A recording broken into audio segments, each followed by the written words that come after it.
you check your calendar, it is February 27th on a Tuesday afternoon. Ladies and gentlemen, if you do not count February, because this is the last Tuesday of February. It's the last, Tuesday, February, however you want to call it, of the month. All right. Next week will be March. The first Tuesday of March will be next Tuesday. You don't count March, you're 5 months out. You're 5 months out from the 2024 college football season. I'm excited and I'm ready to rock and roll during the off season and count down the days of when we get to see the 2024 season kick off, because I am ready to rock and roll. But with that being said, welcome to Pigskin Frenzy on this wonderful Tuesday afternoon. Thank you for joining us. I'm Joel Norris, and whether you're watching on YouTube, listening on Spotify, listening on Podbean, listening on Apple, a big thank you for taking some time out of your Tuesday and just sit back, watch, and listen to some college football coverage presented by me. Now, if you're watching on YouTube, subscribe to the channel, like each episode, leave comments down below. Spotify, Podbean, and Apple, all you have to do is just share around with others and follow on there as well. Instagram, Facebook, and X, we're on there as well. Just type in Pigskin Frenzy, follow, like the pages there. You will get episode updates. You will get news and highlights on X of college football and NFL football, as well as all things of the day for Pigskin Frenzy. Also, trivia questions on Instagram stories. Go and answer today's college football trivia question on Instagram. Guys, Pigskin Frenzy, episode 101, ready to rock and roll. Hope everyone had a great weekend. And not only that, I had a pretty fantastic weekend. We celebrated 100 episodes of Pigskin Frenzy this past Thursday. It was amazing. Again, thank you for the support and thank you for everything, happening with Pigskin Frenzy, and staying tuned and keep plugging in to Pigskin Frenzy. So another big thing that is happening with Pigskin Frenzy is our website, launching our website.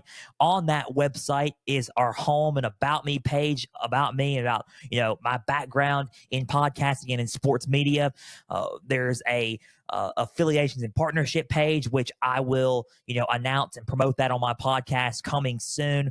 Just trying to work out on the details still, but coming soon. We will announce that here within the next few episodes, hopefully. So affiliations and partnerships, we'll have more on that eventually. And then a store page where we will have Pigskin Frenzy merchandise coming soon. Right now, if you go on there, it'll say store coming soon.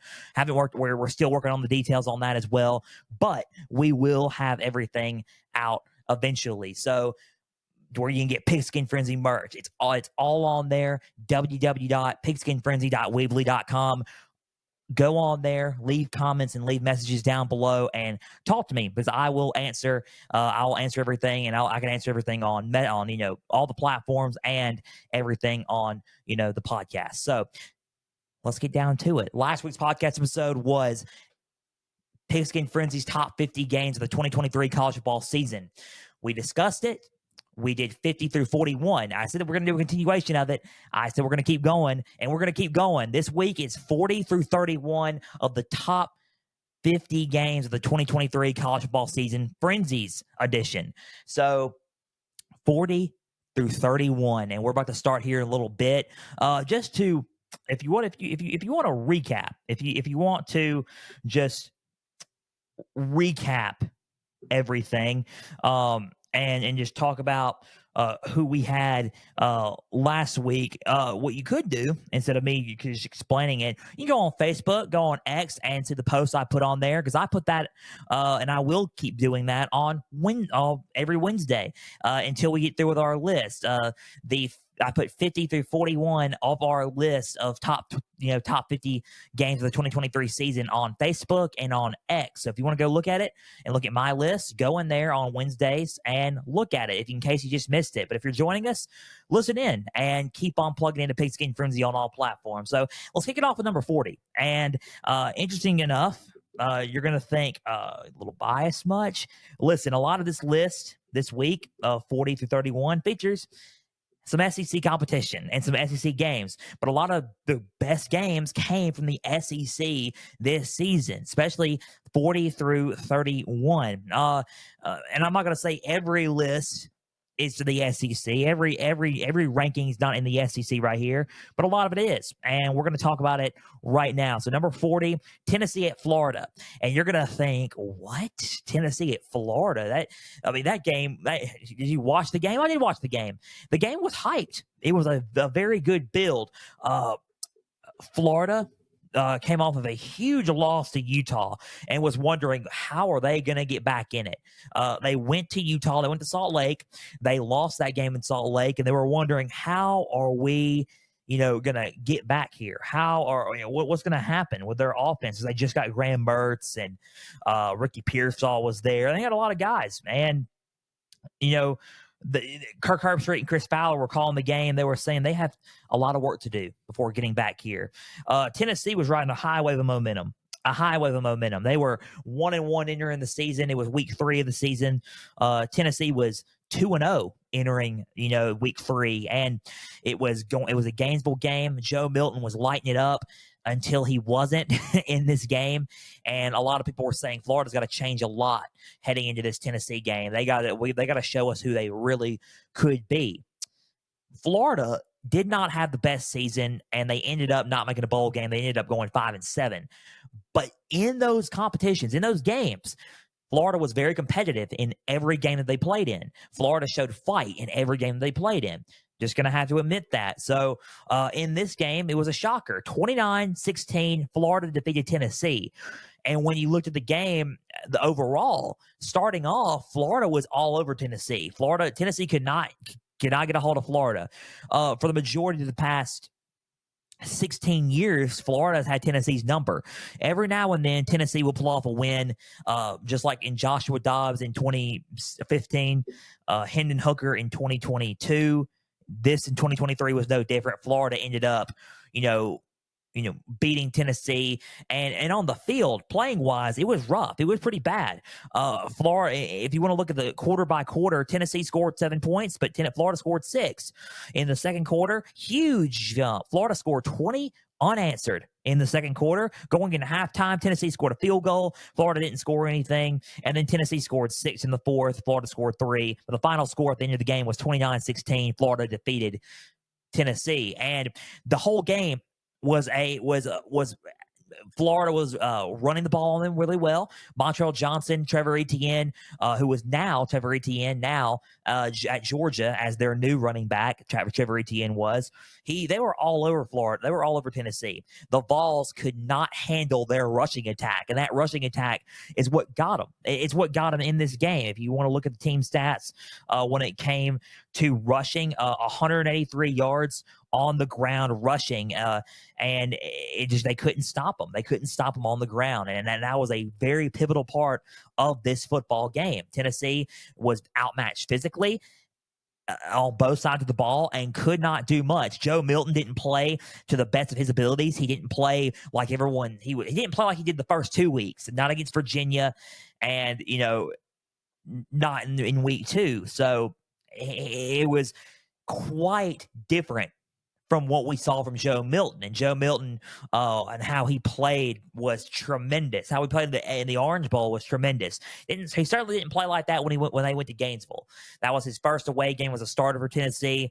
Didn't play like that at all against Florida, and Florida dominated the football game. And you're going to think, why'd you put that at 40 then if they dominated the game? Well, because the build of this game was hyped. It was a hyped game going into this one because we were trying to figure out, okay, is Tennessee going to go 3-0 and go back to back on Florida for the first time in years? Or is Florida going to show us who they really are at home after a tough loss and try to bounce back from against a tough Utah team? So, it was a tough Utah team that was beat up as well. So, final score of that game was 29-16. Florida defeated Tennessee. They're number 40 on my list because of the build, because of the hype around it, and because of Florida putting on a performance that was just kind of physically, daunting to Tennessee, right? They kind of just physically just beat them. So, final score of that game was 40. That was 29-16. That game was number 40 on Pigskin Frenzy's top 50 games of 2023 list of the college football season. Let's move on to number 39. And 39 is pretty interesting. And you're going to think that was a blowout too. Are you serious? But hear me out and let me give you my thoughts on this. Number 39, Texas A&M and Miami. Texas A&M went to Miami week 2, September 9th of 2023, the year. It wasn't the year of our Lord 2023. But it was the year of our Lord 2023. Now the year of our Lord's 2024. Anyway, Miami, in Miami, in Florida, Miami defeated Texas A&M 48-33. The game itself was back and forth in the first half, and then the second half, it kind of just went sideways, and A&M didn't know what they were doing. They couldn't figure out an answer for Miami. Miami with Tyler Van Dyke on offense was electrifying, and their defense was stifling, Connor Wingman and Texas A&M's offense. So, final score of that game was 48-33, and A&M lost the second game of the year. When you look at the game itself, it was built. It was a very hype game. Last year, Miami went to college. The year prior to this past season, Miami went to College Station. A&M defeated Miami by about 2 scores, I think, if I remember correctly. It was a close game at first, and then A&M ran away with it. What was so interesting about this game for Miami is they ran away with it this time. They're 1-1. Unfortunately, in college football, we don't get tiebreaker games. We don't get trilogy games in the season, and I think it could be a good rule. That's what we could add. If like if it's a home and home series for both out of conference teams and they play each other, I think if one wins one, another wins one, and then the next season they should play their trilogy game on a neutral site. That's a good idea. Message me in the comments or comment down below if you think that's a good idea. I think that's a pretty cool idea. Say A&M wins in College Station, Miami wins in Miami, and then a neutral site game to decide the overall series winner between the 3 years. Comes to a head in a neutral site. I think that'd be a good idea. I don't know. I thought that was fun, but a fun idea that I came up with in my head. Anyway, Miami played really, really good football. They ran the ball well. They played really, really good defense. Connor Wingman didn't know what to do. He made some mistakes. A couple of turnovers sealed the game for Miami, and the Canes got them a big win for Mario Cristobal heading in and forwarding that season for A&M and for Jimbo Fisher at the time.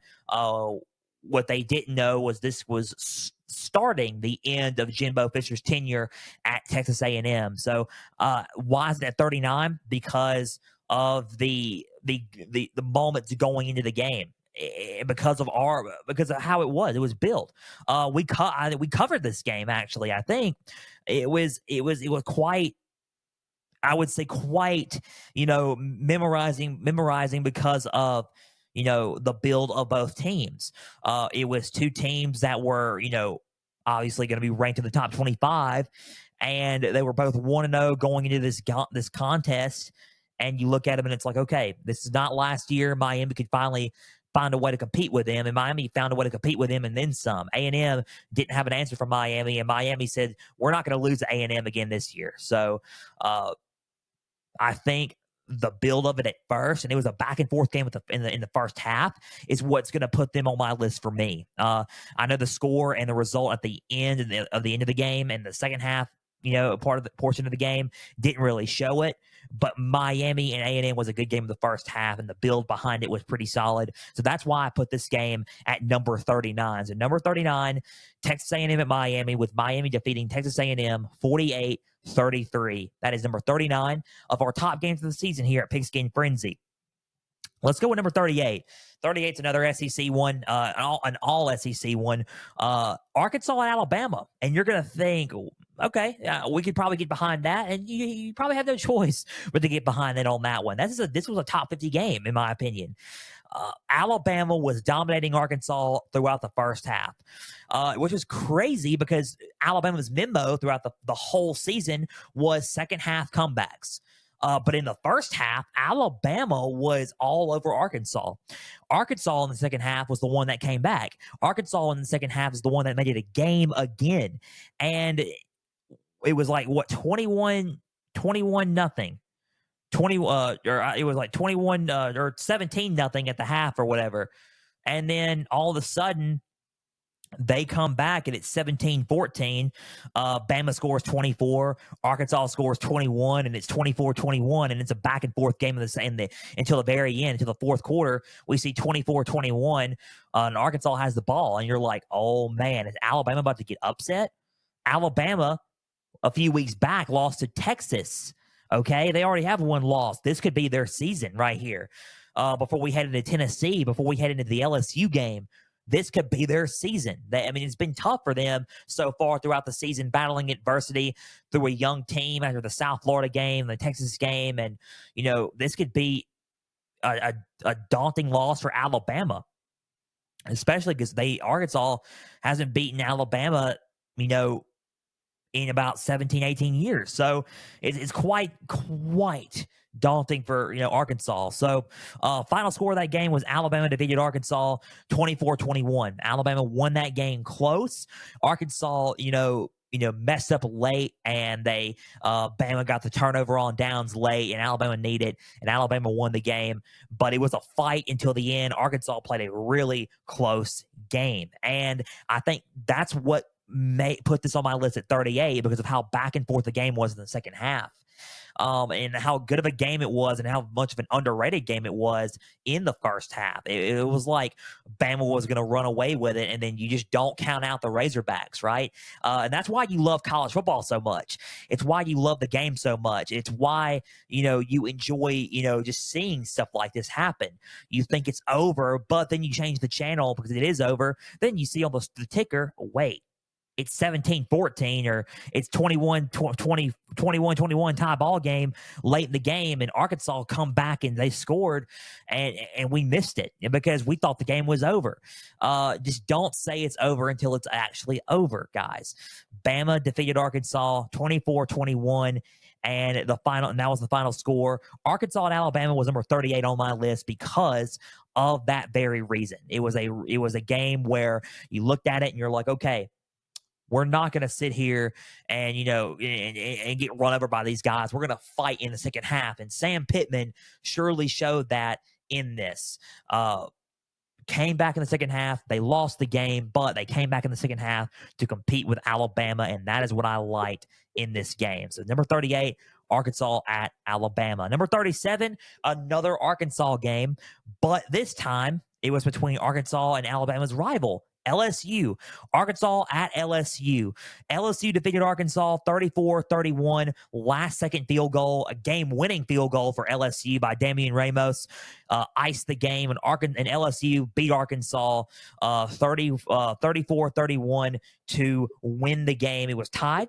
It was tied 31-31 until Jaden Daniels in the offense let them down the field, called a timeout. Damian Ramos kicked a close field goal to win the game, and they defeated Arkansas in a nail biter. That game was back and forth. I'm not going to lie. From the opening kick to the last second field goal, it was back and forth. This was a kind of thing where, because the Ole Miss was the next game for LSU, this is where it was kind of showing LSU's defense in a way. It was, it already showed within the Florida State game, but it showed even more in the Arkansas game. The corners were being, obliterated by these Arkansas receivers. The receiving core for Arkansas was just dominating the depleted secondary of LSU. And it was back and forth. Arkansas's offense, led by KJ Jefferson, was just throwing bombs down the field, touchdown, and points being scored on both ends. But on the other side of the ball, Arkansas secondary is getting depleted because Jaden Daniels and Brian Thomas, Malik Neighbors were scoring point after touchdown after touchdown after touchdown on offense. So this was an offensive game, back and forth. At first, in the first half, it was a very physical performance by Arkansas, a very physical performance because the offense for LSU was kind of out of sync just a tad bit because that D-line was holding them a little bit and was roughing them up a little bit. But that defense couldn't stop Arkansas, and Arkansas took up a 10-0 lead against LSU at least in the second quarter. Then LSU finally started to made its rounds, come back. Arkansas put up 17-7. 17-10 happened. halftime happened, and then 17-7 happened when Brian Thomas made that unbelievable catch to start the third quarter and score for a touchdown. It was a back and forth game overall. And what I liked about it was how everybody was just trading bombs down the field, because the secondary for both teams were just depleted. And I thought it was a very fun offensive game for both teams. And we haven't really seen that in the Golden Boot. But LSU beat Arkansas once again, 34-31 at home, and got the boot. And that's why this game was number 37, because of how close the game was until the very end. And the offensive showcase that we saw in that game. I thought it was a very, very entertaining game because of what we saw. So, and here we go, by the way. Here we go on this. So, 37, Arkansas at LSU. And by here we go on this, I mean, let's move on. 36, number 36, Georgia Tech at Miami. You're going to think, you're really putting this game there? I am. And you know why I'm putting this game there, because of the theatrics of the game. That is why it is a top game in my book. I wouldn't put it a top game in my book if it wasn't for the ending of the game. If you don't recall the ending of the game, let me tell you about the ending of the game in my notes. Let me pull up the notes here of the game. And it was wild. It was a wild game. So Miami was winning the game 20-16. I'm sorry, 20-17. They were winning the game 20-17. Miami had the ball, and it was back and forth throughout the game. Miami was going to win the game. Mario Cristobal called a game. It was a game decision. Instead of kneeing it in the final 40 seconds, 40 seconds in the game, 40 seconds in the game, they said knee it. No, they didn't say knee it. They said run the ball. They were like, Coach, are you sure?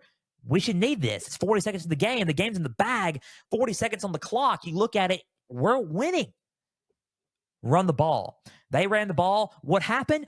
Fumble. A fumble happened. Georgia Tech recovers, quickly calls a timeout. And then the next play, Georgia Tech scores a touchdown. Miami leaves a receiver wide open. Georgia Tech scores a touchdown, game-winning touchdown, and Georgia Tech defeats the Hurricanes 23-20 in Miami. And you're looking at it like, you got to be kidding me. You have to be kidding me. I watched that game, and I saw the ending of that, and I was like, are you serious? 23-20? And you ran the ball with 40 seconds left? Really? You should have just needed it. But it didn't happen. And that is why this game's at number 36, because of how close the game was, back and forth. Miami and Georgia Tech were playing each other hard in this game. Back and forth, very competitive ball game. Physical on both sides of the ball for both teams. The running game was good for both teams, but the ending was so wild and the ending was so crazy that I had to put it at 36. I had to put it in one of my top 50 games because of the ending. You do not run the ball with 40 seconds left. You knee it. You knee it when Georgia Tech was about to, call their timeouts even more. You still knee it. You get rid of the ball. You run the clock out, and Georgia Tech gets the ball with a fumble. Miami fumbles it when they run. It's called karma in football, ladies and gentlemen. It is called karma, and karma happened and bit Miami right in the butt. It bit him right in the butt, and you look at it and you're thinking, dude, really? Like, what happened? I'll tell you what happened. And I just said it. Karma bit him in the butt. Miami should have needed it, and they didn't. Bad decision-making on head coach's part, on Cristobal's part, and bad decision-making just in general for the Hurricanes. It was 23-20. Georgia Tech defeated Miami in a shocking ending. I haven't seen an ending like that in a while, and I think that was the main reason why I put this game at 36, because of how wild and how crazy the ending was on this game. It's unbelievable ending here. 36, number 36, Georgia Tech at Miami, with Georgia Tech defeating Miami 23-20 after a shocking ending. Again, go back and watch it on YouTube if you haven't seen what I'm talking about. it's one of those decisions that is unbelievable. And I'm pretty sure we're going to have some wild endings coming up in 2024 and beyond. It's not the first shocking ending I've seen, but it's one of those decisions makings that you look at and you're like, what are we doing? What are we doing here? It's one of those decision makings that you look at and you're like, man, we could be doing a lot better right now in decision making. So again, 23-20, Georgia Tech defeated Miami. That is number 36 on the frenzy list. 35, Louisville at Georgia Tech, or Louisville versus Georgia Tech in Atlanta in Mercedes-Benz Stadium, not in Bobby Dodd Stadium, but in Mercedes-Benz Stadium in Atlanta. So, of course, pro home crowd for Georgia Tech on opening weekend, Friday opening weekend, and it was a back and forth game. In fact, I think what we need to do is take a look at the quarter by quarter on the notes of this ball game, because Georgia Tech was winning the ball game, was winning. Final score of that game ended up being Louisville 39, Georgia Tech 34. And that is college football, ladies and gentlemen. That is college football. When you're winning and you think, okay, we got a comfortable lead. We're good, right? We're good. And guess what happens? You're not good. You get too comfortable. You get too complacent sometimes in college football. True story. Happens every time. Happens all the time in football. Guess what? This was one of those games. Let's go by quarter. Louisville in the first quarter, 6. Georgia Tech, nothing. They scored. Georgia Tech outscores Louisville 28. They got 28 points in the second quarter. Louisville got 7. So in the second quarter, it was 28-7. They outscored them there. And then Louisville came back in the third quarter with 10 points. Georgia Tech had nothing. And in the fourth quarter, Louisville put up 16 more points with Georgia Tech putting up 6. And then the game ended 39-34. That second quarter is the quarter that you need to put your foot on the gas on, and Georgia Tech blew it. So we can't really talk about Miami blowing it, which Miami's loss was way worse because it was a lot closer, and this game was close too. But when you look at it, Georgia Tech also blew a lead too. They blew a huge game, a huge opening win. This could be an opening win against a debuting Jeff Brom and back at his alma mater at Louisville. Louisville ended up going to the ACC championship game that season, by the way, because Louisville was no joke. Jahar Jordan, Jack Plummer, those guys were no joke. Jamari Thrash, a lot of those guys. That was a very talented Louisville football team this year.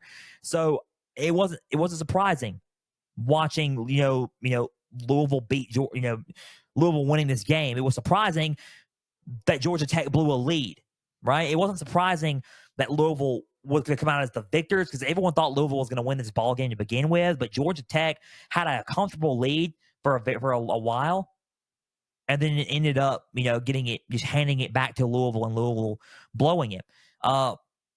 Very interesting game. Louisville won 39-34.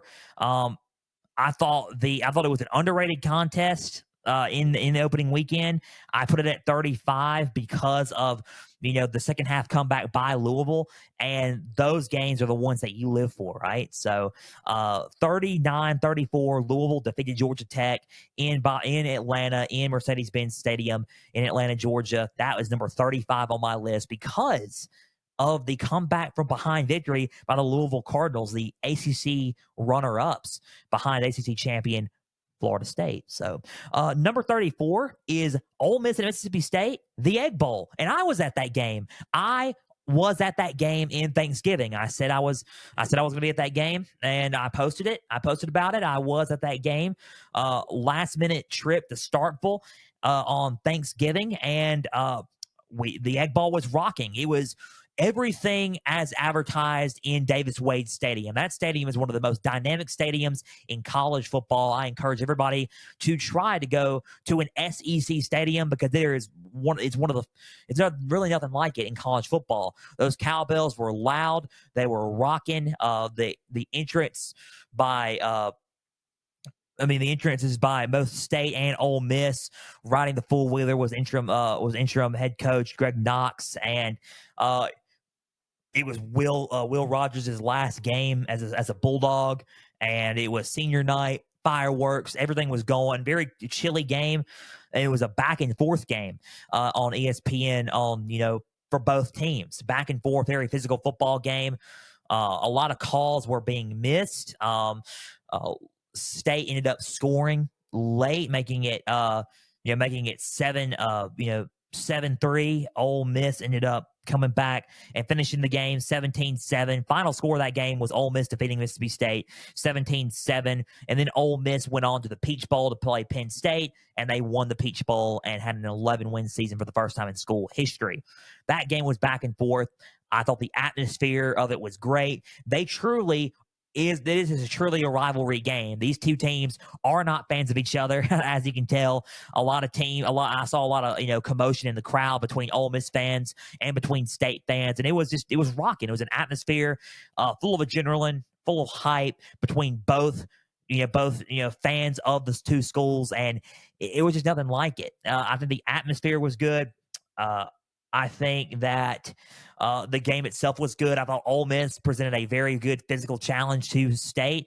And vice versa. I think State presented a good physical challenge to Ole Miss. I think Mississippi State did not capitalize on a lot of their drives, although they had a lot of good drives in that game. But Mississippi State just failed to capitalize in this Egg Bowl. Ole Miss capitalized a little bit more than State did, and I think that's what got them the win here in the Egg Bowl. So it's 34 because of the hype around the game, because of the build around it, and because of the game itself. The game was very underrated in rivalry weekend. I watched it, thought it was fun. I thought the game, and I'm not a fan of either teams. I'm just a spectator here. But I thought the game was fun. I thought it was the atmosphere was great in Starkville. It was cold, yes. The atmosphere was fun though. There's nothing really else to say. That the game was just physical on both ends. And Ole Miss really just capitalized on more drives than State did. State failed to capitalize on a lot of drives that were handed to them by Ole Miss, and they just didn't do it. They couldn't capitalize. So final score of that game was 17-7. Ole Miss defeated Mississippi State. Ole Miss at Mississippi State, the Egg Bowl for this year was 34 of the Frenzy's top 50 games of the 2023 season. We're moving along with this list here, guys. We are moving along with this list. We're about to be out of time here within 31 minutes here of the episode, but 33, and you're going to think, okay, this is an interesting one. I could see this maybe. 33, Missouri at Georgia. Georgia defeated Missouri 30-21. Let me explain why this game is on this list. Because going into that game, Georgia was being told they were not battle tested enough. But then they turned around and beat Kentucky 63-7. They're not battle tested enough. They ended up beating Florida, badly. They're not battle tested enough. And, they go in to play Missouri, and not only did Missouri give them a fight, because Missouri played them tough. Missouri did a wonderful job against Georgia. They gave them all they could handle. Georgia outclassed Missouri. That's about it. That's just how you put it. Georgia outmatched physically and outclassed Missouri 30-21. Georgia was tested, and Georgia beat the odds. Just like everybody can just talk about how Georgia was. And I was one of them at first, but Georgia shut me up like that after the Kentucky game. They shut me up quick. So I didn't doubt Georgia was going to win this game. There was no doubt in my mind that I didn't think Georgia was going to beat Missouri. But Missouri was my shocker. Missouri was my shocker because they put up a fight against Georgia. They played Georgia close. They had a lot of good drives where they caught Georgia reeling a little bit. And then Georgia ended up coming back and remembering, okay, we're Georgia. We're going to beat these guys. We are more dominant than they are physically. And overall, we got the better football team. And Georgia proved that on defense by turning the ball over at the expense of quarterback Brady Cook, who, by the way, that's a team that we can talk about going into our spring outlook coming up in a few weeks. And Missouri is a team where Brady Cook's coming back, Luther Burden's coming back. A lot of their guys are coming back on the offense besides Cody Schrader, and that's about it. Missouri's got it's looking pretty good for them, right? So we'll have to see what Missouri's got, coming up. So in the spring, that's a good little, look over there. But Georgia just outmatched and outclassed Missouri in this contest. And that is why Georgia is Georgia. And that's why Georgia is the way that they are. Game was back and forth, close. In the first quarter, the second quarter, you name it. It was back and forth, and it was just close. That is what, to me, made the game fun and why I put the game at 33. It was a very underrated game. It was a doubleheader. The next game coming after that was LSU at Alabama. It was a very close and dynamic game for Georgia. Georgia ended up clinching the East. Alabama ended up winning the West, and this is what led these guys' path down to Atlanta, going into Tuscaloosa, not going to Tuscaloosa, going to Atlanta for the SEC championship game. So, to just sum it up, Missouri played a heck of a game, played them really close all the way into the end, but Georgia ended up out-physicaling them and outmatching them and outclassing them because Georgia was the better football team, and that's just how it was. Missouri at Georgia, number 33 on this list, and Georgia defeated Missouri 30-21. What a game. What a very good game overall by both teams. Number 32 and then number 31. Two more before we conclude today's episode of Pigskin Frenzy. Number 32, Texas A&M at Tennessee is 32, with Tennessee defeating Texas A&M 20-13. Under Jimbo Fisher, A&M has been 0-9 on the road. 0-9 on the road. In away games under Jimbo Fisher, they had not won a game on the road against Jimbo Fisher. I think it was the record of top 25 opponents. Top 25 opponents on the road, 0-8 or 0-8 leading into that game. Make it 0-9. Tennessee and A&M, man, what a game. Tennessee defeated A&M 20-13. It was a back and forth game to begin with. A&M was giving them some fits. Tennessee started running the ball a little bit better in the second half, and I think that's what kind of turned it up a notch for the Volunteers in this ball game. And A&M on defense didn't have an answer for that rushing attack, and Tennessee ended up scoring, and Tennessee ended up winning that one, winning it on the battle on the ground. A&M late was going to try to, pull off a miracle with Max Johnson trying to pull off a miracle. A&M ended up, the defense ended up holding up for Tennessee, and Tennessee ended up defeating A&M in a close one, 20-13. Josh Heupel's an amazing coach. He game planned well for Texas A&M. A lot of people thought A&M was going to beat Tennessee.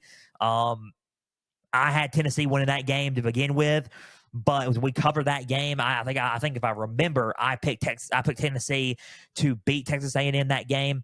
And Tennessee did. I thought the history between Jimbo Fisher and going on the road in this game, and the combination of what Tennessee was doing on the ground was just, to me, just too much to not pick, against Tennessee, right? I feel like I had to pick Tennessee because of how they were doing on the running game and the history behind, top 25 opponents on the road for Jimbo Fisher and Texas A&M since Fisher was there. So the build around that game was pretty strong between both teams. It was an interesting game. A&M going to Tennessee was a very interesting game. Surrounded by a sea of orange and checkerboard, and A&M and Tennessee is not a game that you see often. So the hype around it was pretty good.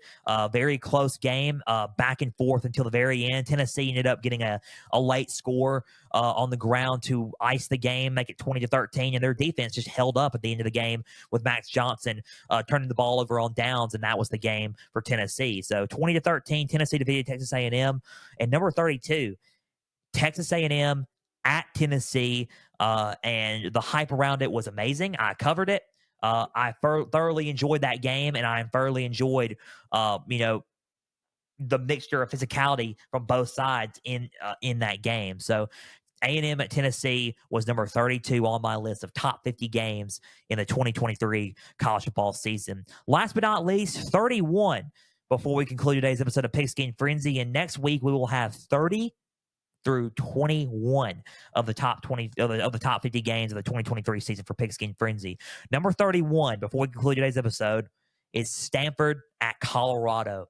Stanford at Colorado. And let me tell you why I think that this game is number 31, because of what happened. And let's go by the quarter by quarter, shall we? On my notes, quarter by quarter of Stanford at Colorado. Game ended in double overtime. Stanford was Colorado was all over Stanford. All over Stanford in the game. In the first half, it was Stanford didn't score any points in the first half, 0 in both quarters, 14 to nothing, and 15 to nothing in the second quarter. So if you put two in together, it was 29 to nothing in halftime. 29 nothing in halftime.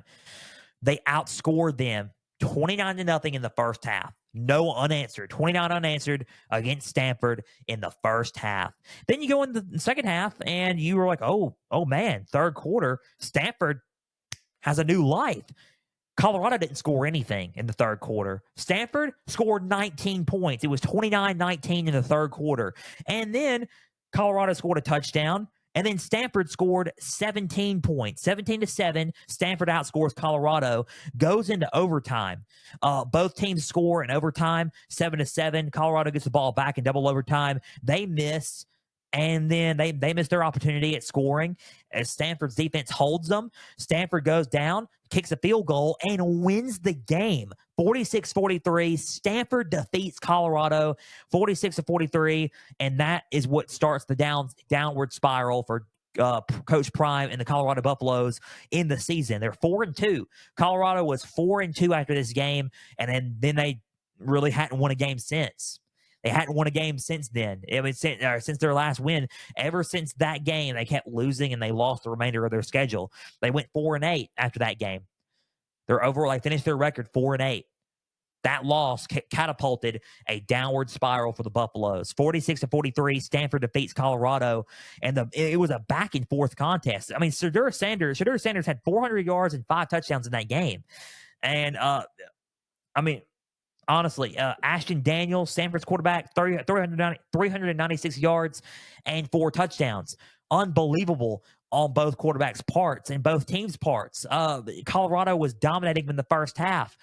This was a classic case of they had us in the first half, not going to lie. And it was. Stanford they didn't want to hear anything. They wanted to go out there, play football, and play like they had nothing to lose. And they played like they had nothing to lose, and they ended up winning. Colorado lost it. They imploded 46-43, and Stanford beats Colorado. It was a Friday night game in the Pac-12. It was an interesting game, electrifying. I watched it, and I was like, are you serious right now? Are you serious? That Colorado had this game won, and they ended up, and Stanford, the Cardinal ended up coming back and beating the Buffaloes in Boulder, in double overtime. You can't make that stuff up in college football, ladies and gentlemen. You really can't. And I think that's the main reason why this game was number 31 on my list. It was domination at half, ended up being Stanford's game in the second half, back and forth in double overtime with Stanford going out. If we lose, we're going out on our shield, right? And they did not go out losers. They ended up winning the game, upsetting Colorado, and Colorado started their downhill spiral for the season. Stanford at Colorado, number 31 on Pigskin Frenzy's top 50 of the games of the 2023 season. They defeated the Buffaloes 46-41 in double overtime. Number 31, Stanford at Colorado. So that was 40-31 of the list, and we are out of time. So a big thank you for taking some time out of your Tuesday to just sit back, watch, and listen to some college football coverage presented by me. Now, if you're watching on YouTube, subscribe to the channel, like each episode, leave comments down below. Spotify, Podbean, and Apple, all you have to do is just share around with others and follow on there as well. X, Instagram, and Facebook, all you have to do is type in Pigskin Frenzy, follow, like the pages on there. You will get episode updates. You will get news and highlights from across college football and NFL football on X. You will get trivia questions on Instagram stories. Go and answer today's college football question, as well as all things up to date for Pigskin Frenzy. Also, check out the new website, www.pigskinfrenzy.weebly.com. Guys, again, a big thank you for taking some time out of your Tuesday. So, again, we will be back Thursday for an NFL edition of Pigskin Frenzy NFL Day. We are going to be talking about some of the results from the combine, some free agency news. We're going to dive deep into some free agency news, some combine results. You're not going to want to miss it. It is a leap year edition of Pigskin Frenzy, a special leap year Pigskin Frenzy, and we're going to dive deep into free agency news, mainly talking about the running backs of our league and who's getting franchise tagged, who's not, as well as some combine results as we kick off our NFL draft coverage starting Thursday. So, guys, next Tuesday, we'll be back with college football edition of Pigskin Frenzy with 30 through 21 of the top 50 Pigskin Frenzy games of the 2023 season for college football. So 30 through 21 next Tuesday, this coming up Thursday, kicking off NFL draft coverage with the NFL Combine as well as free agency news in the NFL. You're not going to want to miss it. The new league year starts in a couple of weeks. Guys, have a great rest of your day. Have a great rest of your Wednesday. And, coming up on Thursday, stay tuned for that. I'm Joel Norris signing off. See you Thursday for another edition of Pigskin Frenzy. For everybody out there, please and always stay the course.